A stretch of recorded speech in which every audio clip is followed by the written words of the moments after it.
नमस्कार दोस्तों, stock market investment course के नेक्स्ट वीडियो में आप सभी लोगों का स्वागत है। जब भी हम स्टॉक मार्केट में इन्वेस्ट करने के लिए जाते हैं, किसी भी कंपनी में हमें अगर इन्वेस्ट करना है तो सबसे पहले हम उस कंपनी का फंडामेंटल देखते हैं और फंडामेंटल एनालिसिस करने के लिए आते हैं। तो यहाँ पर भैया सबसे पहले फंडामेंटल में हमें मार्केट कैप दिखाई देता है। मार्केट कैप का मतलब होता है कि आखिर वो कंपनी कितनी बड़ी है। वो कंपनी 20,000 करोड़ की है, 1 लाख करोड़ की है, यानी कि वो कंपनी कितनी बड़ी है, यही हमें मार्केट कैप में दिखाई देता है।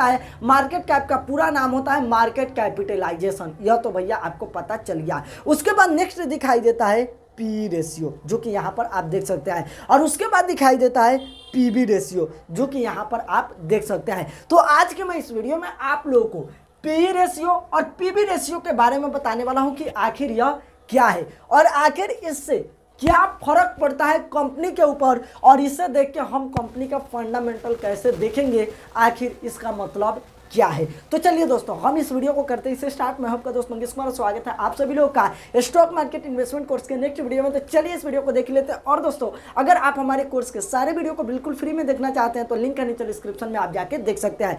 देखिए दोस्तों, इस वीडियो को अगर आप देख लेते हैं तो कोई भी दूसरा वीडियो देखने की आपको जरूरत नहीं है, सब कुछ आपको समझ में आ जाएगा। तो दोस्तों, यहाँ पर हम सबसे पहले बात कर लेते हैं कि आखिर पी रेशियो और पीवी रेशियो से होता क्या है। तो देखिए, जब भी हम मार्केट में कोई भी सामान खरीदने के लिए जाते हैं तो हम वहां पर मोल भाव करते हैं। मोल भाव इसलिए करते हैं कि जो हमारा सामान खरीदने के लिए गए हैं, जो सामान हम खरीद रहे हैं वो हमें सही रेट पे मिले, हम कहीं उस सामान को महंगा ना खरीद ले। तो दोस्तों, यहाँ पर पी रेशियो और पीबी रेशियो से यही पता चलता है कि आखिर वह जो स्टॉक है, जिस कंपनी में हम इन्वेस्ट करने के लिए जा रहे हैं, जिस कंपनी का हम शेयर खरीद रहे हैं, वो हमें कहीं महंगा तो नहीं ना मिल रहा है, कहीं हमें सस्ता तो नहीं ना मिल रहा है, हमें सही रेट पे मिल रहा है ना। यही भैया इससे पता चलता है। तो इससे बोला जाता है वैल्यूएशन रेशियो। इससे काफ़ी सारे लोग वैल्यूएशन मैट्रिक भी बोलते हैं। तो यह तो भैया आपको पता चल गया। और इसी का यह दो पहलू है, पहला है पी रेशियो और दूसरा है पीबी रेशियो। तो सबसे पहले हम यहाँ पर पी रेशियो को समझते हैं। तो देखिए दोस्तों, पी रेशियो का फुल फॉर्म होता है प्राइस टू अर्निंग रेशियो, यह आप लिख लीजिएगा। और पीबी रेशियो का मतलब होता है प्राइस टू बुक रेशियो, यह भैया आप नोट कर लीजिएगा। आगे काफ़ी बार इसका हम इस्तेमाल करने वाले हैं अपने कोर्स में, तो यह आपको जानकारी होना बहुत ही ज़्यादा जरूरी है। अब चलिए दोस्तों, हम इन दोनों को समझते हैं। तो सबसे पहले हम समझते हैं पी रेशियो को। पी रेशियो को समझने से पहले हमें ईपीएस को समझना पड़ेगा। अगर आप हमारे पिछले वीडियो को देखे होंगे तो ईपीएस क्या है, ईपीएस का मतलब होता है अर्निंग पर शेयर। यह आपको अच्छा तरीके से पता होगा। अगर नहीं भी पता है तो मैं थोड़ा सा आपको याद दिला देता हूँ। देखिए, जब भी कंपनी स्टॉक मार्केट में लिस्ट होती है तो वो अपने आप को टुकड़े के फॉर्म में तोड़ लेती है, और हम सभी लोग उस कंपनी के टुकड़े को खरीदते हैं, जिसे हम सभी लोग शेयर बोलते हैं। तो अगर किसी कंपनी का हम एक शेयर खरीद के रखे हैं तो वह कंपनी जो प्रॉफिट करती है, वह कंपनी का जो कमाई होता है, उस कमाई में से हमारे एक शेयर को कितना पैसा मिलेगा, वही भैया यहाँ पर अर्निंग पर शेयर से पता चलता है, ईपीएस से पता चलता है। तो सबसे पहले तो हमें यह ईपीएस समझना पड़ेगा, अर्निंग पर शेयर। उसके बाद ही हमें पी रेशियो समझ में आने वाला है। तो देखिए दोस्तों, इसे अगर हम एक एग्जाम्पल के रूप में समझेंगे ना तो आसानी से समझ में आ जाएगा। एग्जाम्पल के लिए मानिए कोई एक कंपनी है, मान के चलिए एक कंपनी है, कंपनी ए और कंपनी बी के माध्यम से मैं आपको समझाऊंगा तो आपको समझ में आएगा। देखिए, यह जो कंपनी ए है वह पूरे साल के अंदर टोटल जो प्रॉफिट करती है वह 1,000 रुपये की प्रॉफिट करती है। एग्जाम्पल के लिए बता रहा हूँ, यह कोई रियलिटी नहीं है, एग्जाम्पल के लिए बता रहा हूँ जिससे कि आपको समझ में आ जाए। वह 1,000 की टोटल प्रॉफिट करती है, और उस कंपनी का जो मार्केट में शेयर है वह टोटल आउटस्टैंडिंग शेयर, यानी कि टोटल जो मार्केट में शेयर है वह 10 शेयर है। 10 शेयर एग्जाम्पल के लिए आप समझ के चलिए। तो अगर हम इस कंपनी का ईपीएस निकालें, अर्निंग पर शेयर, तो ईपीएस का जो फॉर्मूला होता है ना, वह होता है टोटल प्रॉफिट बटा टोटल आउटस्टैंडिंग शेयर, यानी कि उस कंपनी का जो कुल प्रॉफिट हुआ है वह, और उसके नीचे अगर हम फार्मूला के हिसाब से चले तो उसमें अगर हम भाग देंगे जो भी कंपनी का शेयर है तो हमें निकल के आ जाएगा। तो एग्जाम्पल के लिए इस कंपनी का कितना प्रॉफिट हुआ है, 1,000 रुपये का, जो कि यहाँ पर मैं लिख दिया हूँ। और इस कंपनी का मार्केट में कितना शेयर है, 10 शेयर है। तो अगर हम यहाँ पर इससे यह काट दें भैया अगर 1000 में हम 10 से भागा दें तो भैया 100 रुपया निकल के आ जाएगा। तो इस कंपनी ए का जो EPS हो जाएगा वह 100 रुपया हो जाएगा। तो यह तो भैया आपको पता चल गया, तो यह आपको पता चल गया। वैसे ही एक कंपनी बी है, यहाँ पर एग्जाम्पल के लिए समझा रहा हूँ, आप समझिए। इसका जो टोटल प्रॉफिट होता है वह 500 रुपया होता है, 500 रुपया इसका टोटल प्रॉफिट होता है। और इसके भी जो मार्केट में शेयर है ना वह मात्र 10 ही शेयर है, जैसे इसके शेयर थे। तो अगर हम इसका EPS निकाले तो फॉर्मूला के हिसाब से टोटल प्रॉफिट बटा टोटल आउटस्टैंडिंग शेयर, यानी कि मार्केट में जो शेयर है, तो हमारा निकल के आ जाएगा 500 में अगर हम 10 से भाग देंगे तो भैया हमारा निकल के 50 रुपये आ जाएगा। तो इस कंपनी का जो EPS हो जाएगा वो 50 रुपये हो जाएगा। तो यहाँ पर भैया EPS तो आपको समझ में आ गया, अर्निंग पर शेयर। अब दोस्तों हम P रेशियो निकालते हैं जिससे कि आपको समझ में आ जाए। देखिए P रेशियो का जो फॉर्मूला होता है ना वह होता है शेयर प्राइस बटा EPS, जैसे कि यहाँ पर भी मैं लिख दिया हूँ। अब दोस्तों मान के चलिए एग्जांपल के लिए जो कंपनी ए है इसका जो शेयर प्राइस है SHARE, शेयर प्राइस जो है वह भैया मान के हम चलते हैं 2000 रुपये है। 2000 रुपये एग्जाम्पल के रूप में मैं बता रहा हूँ, यहाँ पर भैया आप समझ जाइएगा।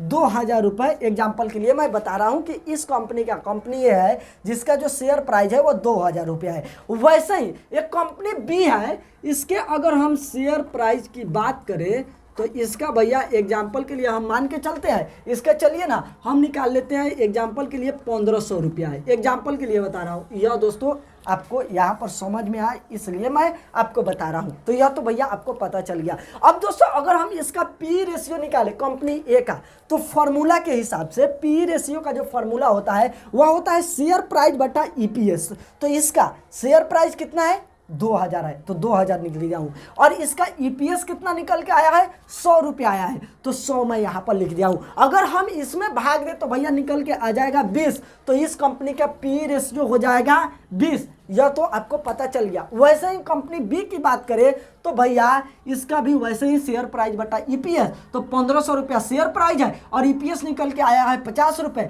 तो अगर हम इसमें भाग दें तो भैया 30 निकल के आ जा रहा है, तो यह 30 इसका P रेशियो हो गया। अगर मैं यहाँ पर आपसे एक सवाल करूँ, मान के चलिए यह जो कंपनी बी है इसका जो शेयर प्राइस है वह 1500 रुपया है, 1500 रुपया है। और कंपनी ए है इसका जो शेयर प्राइस है वह 2000 रुपये है, 2000 रुपये है। अब हमें यहाँ पर जो कि P रेशियो नहीं देखना है, अब यहाँ पर हमें यह देखना है कि आखिर यह कंपनी सस्ती है या यह कंपनी सस्ती है। तो आप यहाँ पर क्या जवाब दीजिएगा कि भैया इसका 1500 रुपया है यही सस्ती है, लेकिन हम P रेशियो नहीं देखे तब तो हम ये बता रहे हैं। अगर हम P रेशियो देखते हैं तो भैया इसका 30 P रेशियो है और इसका 20 P रेशियो है। तो यहाँ पर यह 2000 वाली कंपनी सस्ती है। जानते हैं क्यों? क्योंकि P रेशियो से पता चलता है कि कंपनी कौन सस्ती है, यानी कि उसका हम शेयर खरीद रहे हैं तो सस्ती है या महंगी है। देखिए इससे जैसे कि जिस भी कंपनी का P जितना भी आया होगा, इसका सिंपल सा मतलब है कि उस कंपनी से उस कंपनी में जो इन्वेस्टर है वह 1 रुपया कमाने के लिए, जैसे कि यहाँ पर 20 आया है इसका P, तो इस कंपनी में मैं अगर इन्वेस्ट करता हूँ तो मुझे इस कंपनी से 1 रुपया कमाने के लिए 20 रुपया देना पड़ेगा। 20 रुपया हम इन्वेस्ट करेंगे तो 1 रुपया हमारा कमाई होगा। तो यह तो भैया आपको पता चल गया पूरे 1 साल के अंदर। वैसे ही इस कंपनी में अगर हम इसका जो P आया है वो 30 आया है, तो 30 रुपया इन्वेस्ट करते हैं ना, तो हमारा 1 रुपया पूरे 1 साल के अंदर जो कि कमाई होगा। 1 रुपया कमाने के लिए 30 रुपया इन्वेस्ट करना पड़ेगा और इसमें 1 रुपया कमाने के लिए 20 रुपया इन्वेस्ट करना पड़ेगा। तो भैया ये है वही ना सस्ती है, भले ही इसका शेयर प्राइस ज़्यादा है लेकिन सस्ती ये है। P रेशियो से यही पता चलता है। यह तो आपको समझ में आ गया। इस कंपनी से अगर हमें पूरे 1 साल के अंदर 100 रुपया कमाना है तो 2000 इन्वेस्ट करना पड़ेगा और उसमें भैया 50 रुपया कमाना है तो 1500 रुपया इन्वेस्ट करना पड़ेगा। यह तो भैया आपको पता चल गया 1500 रुपया हम देकर 50 रुपया साल का कमा सकते हैं, और इसमें 2000 रुपये देकर हम साल का 100 रुपया कमा सकते हैं। तो पी रेशियो से यही पता चलता है कि आखिर वो कंपनी सस्ता मिल रही है या महंगा मिल रही है। और यहाँ पर मैं आपको बता दूँ, जब भी जिस भी कंपनी का आप यहाँ पर फंडामेंटल देखने के लिए जाइएगा और उसका पी देखिएगा, तो दोस्तों आपको उसी जो कि यहाँ पर जैसे कि मान के चलिए मैं ऑटोमोबाइल सेक्टर की बात करूँ, तो जिस सेक्टर की कंपनी का हम पी देख रहे हैं उसी सेक्टर की दूसरी कंपनी का पी देखना है। नहीं तो हम देख रहे हैं कि भैया यहाँ पर ऑटोमोबाइल सेक्टर की और ये कंपनी हम ऑटोमोबाइल सेक्टर का पी देख रहे हैं, और ये कंपनी जो कि फार्मा कंपनी है उसका पी देख रहे हैं, तो ये बिल्कुल तरीका से गलत है। दोनों ही एक ही सेक्टर की कंपनी होना चाहिए, और उसके बाद भैया हम उसका जो कि पी यहाँ पर देख सकते हैं और यहाँ पर कंपेयर कर सकते हैं कि कौन सी कंपनी सस्ती है, कौन सी कंपनी महंगी है। और यहाँ पर एक चीज़ और देखना है कि उस कंपनी का जो इंडस्ट्री पी है, यहाँ पर मैं आपको दिखाऊँ तो यहाँ पर आपको देखने के लिए मिल रहा होगा इंडस्ट्री पी, जो कि यहाँ पर आप देख सकते हैं। तो इंडस्ट्री पी से भैया उस कंपनी का जो पी रेशियो है वह कम होना चाहिए, जो कि आपको पता चल गया। पी रेशियो के बारे में आपको पता चल गया। और दोस्तों पी रेशियो का जो पी रेशियो है ना, इसका बहुत सारा ड्रॉबैक भी है, तो उसके ऊपर भी हम यहाँ पर लिखते हैं और बताते हैं कि कहाँ कहाँ पे आप इसका इस्तेमाल नहीं कर सकते हैं, किस तरीके से यह आपके लिए खतरनाक साबित हो सकता है, इसके ऊपर भी हम चर्चा कर लेते हैं। तो पहले मिटाते हैं और उसके बाद फिर से हम आपको बताते हैं। अब दोस्तों हम पी रेशियो के थोड़ा ड्रॉबैक के ऊपर बात कर लेते हैं कि आखिर इसका हम इस्तेमाल कहाँ पे नहीं कर सकते हैं। तो देखिए, कुछ ऐसी कंपनी होती है जो कि लॉस मेकिंग कंपनी है, वह घाटे में चल रही है, तो दोस्तों उस कंपनी में हम इसका इस्तेमाल नहीं कर सकते हैं। किसी कंपनी का अर्निंग अगर माइनस में हो गया है, नेट प्रॉफिट जिसे हम सभी लोग बोलते हैं, यह बिल्कुल जीरो हो चुका है, तो उसमें हम इसका इस्तेमाल नहीं कर सकते हैं। यह भैया मैं लिख दिया हूँ, नोट कर लीजिएगा, यह बहुत ही ज़्यादा ज़रूरी है, नोट कर लीजिएगा। कुछ ऐसे सेक्टर भी होते हैं जिसमें हम इसका इस्तेमाल नहीं कर सकते हैं, जैसे कि रियल एस्टेट, क्योंकि रियल एस्टेट में होता क्या है कि कभी तो इनका बिजनेस काफ़ी अच्छा चल रहा है, कभी तो इनका फ्लैट पे फ्लैट बिक रहा है, और कभी भैया कोई भी फ्लैट नहीं बिक रहा है। कुछ समय तक इनका अर्निंग काफ़ी ज़्यादा होता है, कुछ समय तक, साल की बात कर रहा हूँ, कुछ समय तक इनका अर्निंग ना के बराबर होता है। तो इस सेक्टर में हम इसका इस्तेमाल नहीं कर सकते हैं। साथ ही साथ मेटल सेक्टर में, माइनिंग सेक्टर में, स्टील सेक्टर में हम इसका इस्तेमाल नहीं कर सकते हैं। यह भैया आप लिख लीजिएगा। अगर आप नए हैं तो शुरू में इन 4 सेक्टर से अगर आप दूर ही रहते हैं तो भैया आपके लिए सही रहेगा। जब आपके पास ज़्यादा कैपिटल हो जाएगा तब इन सेक्टर में आप आ सकते हैं। और दोस्तों मैं आपको बता दूं कि देखिए दोस्तों, आप सबसे पहले देखिए कि जिस सेक्टर के आप यहाँ पर स्टॉक का फंडामेंटल एनालिसिस कर रहे हैं, उस सेक्टर के जो कंपटीशन की कंपनी है उस कंपनी का पी कितना है। अगर उस कंपनी का पी इस कंपनी से कम है तो भैया उसी कंपनी में इन्वेस्ट कीजिएगा। जिस भी कंपनी का पी कम हो वहीं आपके लिए सही है, उसमें आप इन्वेस्ट कर सकते हैं। तो पी रेशियो तो आपको समझ में आ गया। अब दोस्तों हम नेक्स्ट बात करते हैं पीबी रेशियो के बारे में। पी रेशियो तो आपको समझ में आ गया। अब चलिए हम पीबी रेशियो को समझते हैं। इससे भी हम एक एग्जाम्पल के रूप में समझेंगे तो आपको आसानी से समझ में आएगा। देखिए दोस्तों, जिस तरीके से हम कंपनी ये कोई एग्जाम्पल के रूप में लिए थे, उसी कंपनी को यहाँ पर भी रखते हैं और समझने की कोशिश करते हैं। तो मान के चलिए एक कंपनी है जो कि खुद को एक्सपेंड कर रही है, अपनी कंपनी को बढ़ा रही है। कंपनी अपना बढ़ा रही है तो वो लैंड खरीद रही है, ज़मीन खरीद रही है, अपना प्लांट लगा रही है, मशीन खरीद रही है। तो यहाँ पर जो एक्सपेंड किया है वह उसका जो मार्केट वैल्यू है, यानी कि यहाँ पर ज़मीन खरीदी है, प्लांट लगाई है, मशीन लगाई है, तो इसका मार्केट वैल्यू बात करें तो वह 10,000 रुपये हो जाता है। इससे बीच वह कंपनी लोन भी लेती है, वह लोन लेती है 1,000 रुपये की, एग्जाम्पल के लिए बता रहा हूँ। तो अगर हम इस कंपनी का बुक वैल्यू निकालें, देखिए पी रेशियो को आप समझना चाहते हैं तो सबसे पहले तो आपको बुक वैल्यू समझना पड़ेगा।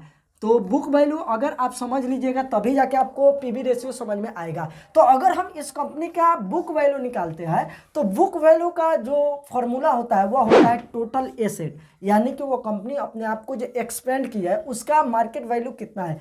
Total asset minus total liabilities, यानी कि वह कंपनी के ऊपर जो कर्जा है वह। तो अगर हम बात करें तो टोटल एसेट, इस कंपनी का जो टोटल एसेट कितना है वह 10,000 है, तो हम यहाँ पर 10,000 लिख देते हैं। और कंपनी लोन कितना ली है 1,000, तो 1,000 हम लिख देते हैं। अगर 10,000 में से 1,000 निकाले तो नॉर्मल सी बात है 9,000 आ जाएगा, तो यह उस कंपनी का बुक वैल्यू हो जाएगा। अब आपको ये है कि भैया यह बुक वैल्यू क्यों आप बताएं, तो बुक वैल्यू इसलिए ज़रूरी है कि अगर कंपनी आगे चल के बैंकक्रप्ट हो जाती है, बैंकक्रप्ट हो जाती है यानी कि कंपनी का दिवाला निकल जाता है, कंपनी बंद हो जाती है, तो कंपनी का जो बुक वैल्यू है यानी कि कंपनी के पास जो पैसा है वह कितना है। तो एग्जाम्पल के रूप में इस कंपनी के पास 900 रुपया कुल टोटल उस कंपनी का बुक वैल्यू है, यानी कि 900 रुपया है जो कि इन्वेस्टर में बांट सकते हैं। तो यह वही होता है बुक वैल्यू। सिंपल सी बात है कि आगे चल के अगर कंपनी की दिवालिया निकल गई, कंपनी बंद हो गई किसी भी रीजन से, तो उस कंपनी के पास जो पैसा है वह बुक वैल्यू से हमें पता चलता है। यहाँ पर लिख भी दिया हूँ, अगर कंपनी का दिवालिया निकल जाता है, कंपनी बंद हो जाती है, तब इन्वेस्टर को कितना पैसा मिलेगा यही बुक वैल्यू को यहाँ पर देखा जाता है। तो यह तो आपको पता चल गया। तो 900 रुपया यहाँ पर कंपनी के जो भी प्रॉपर्टी है, जैसे कि कंपनी जो भी एक्सपेंड किया है, इससे अगर बेचा जाएगा तो 900 रुपये जो कि इन्वेस्टर को दिया जा सकता है, वही यहाँ पर बुक वैल्यू से हमें पता चलता है। तो यह तो भैया पूरे कंपनी के पास 900 रुपये है, लेकिन उस कंपनी के जो इन्वेस्टर है उनको कितना पैसा मिलेगा, पर शेयर के हिसाब से कितना पैसा मिलेगा, यह भी तो जानना जरूरी है ना। तो यह हमें पता चलेगा बुक वैल्यू पर शेयर के हिसाब से। बुक वैल्यू पर शेयर की बात करें तो इसका जो फॉर्मूला होता है ना वह होता है बुक वैल्यू बटा नंबर ऑफ शेयर। यह आप जो भी मैं फॉर्मूला बता रहा हूँ इसे आप लिख लीजिएगा तो आसानी होगा, आगे चल के आपको समझ में आएगा। तो बुक वैल्यू बटा नंबर ऑफ शेयर। तो यहाँ पर एग्जाम्पल के लिए 900 रुपये उस कंपनी का बुक वैल्यू है, तो हमारा यहाँ पर बुक वैल्यू 900 लिख दिया है। और एग्जाम्पल ए जो कि हम बताए थे शुरू में, तो कंपनी ए के पास जो हम एग्जाम्पल दिए थे तो उसमें कंपनी के पास कितना शेयर था, 10 शेयर था, 10 ही ना शेयर था, 10 शेयर था। तो यहाँ पर हम मान लेते हैं 10 शेयर, तो 9,000 हमारा निकल गया है। तो 9,000 बटा 10 से हम करेंगे तो 900 निकल के आ जाएगा। तो इस कंपनी के जो इन्वेस्टर है उनको एक शेयर के बदले 900 रुपया दिया जाएगा। तो बुक वैल्यू पर शेयर से यही पता चलता है। अगर हम बुक वैल्यू निकाल लिए, बुक वैल्यू पर शेयर निकाल लिए, तो अब हम पीवी रेशियो भी निकाल सकते हैं। पीवी रेशियो का जो फॉर्मूला होता है वह होता है मार्केट प्राइस पर शेयर, यानी कि उस कंपनी का जो शेयर का प्राइस मार्केट में चल रहा है वह बटा बुक वैल्यू पर शेयर। जैसे कि हम यहाँ पर एग्जाम्पल में कंपनी ए को लिए थे यहाँ पर शुरू में, तो उस समय उस कंपनी का शेयर प्राइस हम कितना लिए थे, उस समय हम कंपनी का शेयर प्राइस लिए थे भैया 2,000 रुपये, 2,000 रुपये ही ना लिए थे। अगर वीडियो को आप स्किप कर करके नहीं देख रहे हैं तो आपको पता होगा 2,000 रुपये लिए थे। तो इसके फॉर्मूला के हिसाब से, पीवी रेशियो के फॉर्मूला के हिसाब से मार्केट प्राइस पर शेयर 2,000 था तो 2,000, बुक वैल्यू पर शेयर कितना हमारा निकल के आया है, बुक वैल्यू पर शेयर 900, तो 900 हम लिखेंगे। और इसमें अगर हम भाग देते हैं तो भैया 2.2 निकल के आ जाएगा। तो यह उस कंपनी का पीवी रेशियो हो जाएगा जो कि यहाँ पर आपको देखने के लिए मिल रहा है। तो यह 2.2 निकल के आया है। इसका मतलब सिंपल सा है कि इस कंपनी में हम इन्वेस्ट कर रहे हैं ना, तो हम 2.2 गुना ज़्यादा पैसा दे रहे हैं शेयर को खरीदने के लिए। सिंपल सी बात यही है जो कि आपको समझ में आ गया। तो यह तो भैया आपको समझ में आ गया। पीवी रेशियो का आप इस्तेमाल कहाँ पे कर सकते हैं यह भी जानना बहुत ही ज़्यादा ज़रूरी है।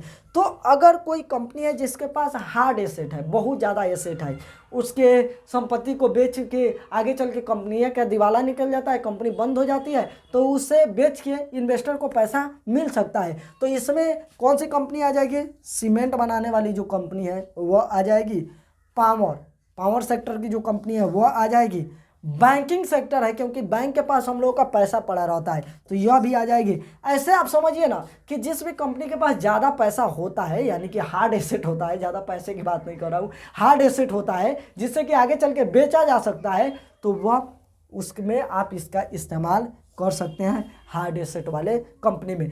अब यहाँ पर मुझे आप एक बात बताइए कि क्या आईटी कंपनी में हम इसका इस्तेमाल करेंगे? नहीं करेंगे, क्योंकि आईटी कंपनी के पास तो कोई भैया खास एसेट होता नहीं है, उनके पास जो काम करने वाले लोग हैं वही होते हैं, तो उनको हम एसेट में थोड़ा ही जोड़ लेंगे, उनको हम थोड़ा ही बेच देंगे, नहीं बेच सकते हैं। तो आईटी कंपनी में हम इसका इस्तेमाल नहीं कर सकते हैं। तो यह भैया आपको पीवी रेशियो भी समझ में आ गया होगा। अगर आप पीवी रेशियो, बुक वैल्यू ये सब कुछ देखना चाहते हैं ना, तो आप स्क्रीनर के वेबसाइट पे जाइए और वहाँ पर बिल्कुल फ्री में आपको देखने के लिए मिल जाएगा। हम पिछले वीडियो में बता चुके हैं, तो अब इस वीडियो में बताएंगे तो वीडियो लंबा चौड़ा हो जाएगा, तो उस पार्ट को हम स्किप कर देते हैं। अब दोस्तों अगला हम बात करते हैं अर्निंग यील्ड के ऊपर। चलिए अब हम अर्निंग यील्ड को समझते हैं।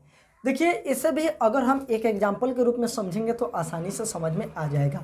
एग्जाम्पल के लिए मान लीजिए एक कंपनी है, कंपनी ए, जिसका ईपीएस यानी कि अर्निंग पर शेयर, ईपीएस का मतलब यही ना होता है अर्निंग पर शेयर, तो 5 रुपये है और इसका जो शेयर प्राइस है वो 100 रुपये है। यह एग्जाम्पल के लिए हम मान लिए। तो देखिए अर्निंग यील्ड का जो फॉर्मूला होता है वह होता है ईपीएस बटा स्टॉक प्राइस गुना 100, यानी कि उस कंपनी का जो शेयर प्राइस चल रहा है वही। यह आपको समझ में आ गया। तो इसका ईपीएस कितना है, 5 है, शेयर प्राइस कितना है, 100 है, और गुना 100। तो अगर हम इस जीरो से इस जीरो को, इस जीरो से इस जीरो को तो काट देते हैं तो निकल के कितना आ जाएगा, 5%। तो इसका जो अर्निंग यील्ड हो जाएगा वह 5% हो जाएगा।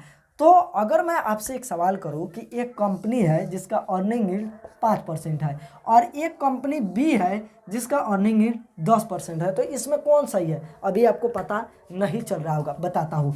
देखिए अर्निंग यील्ड से यही पता चलता है कि उस कंपनी से कितना रिटर्न मिल सकता है एक साल में।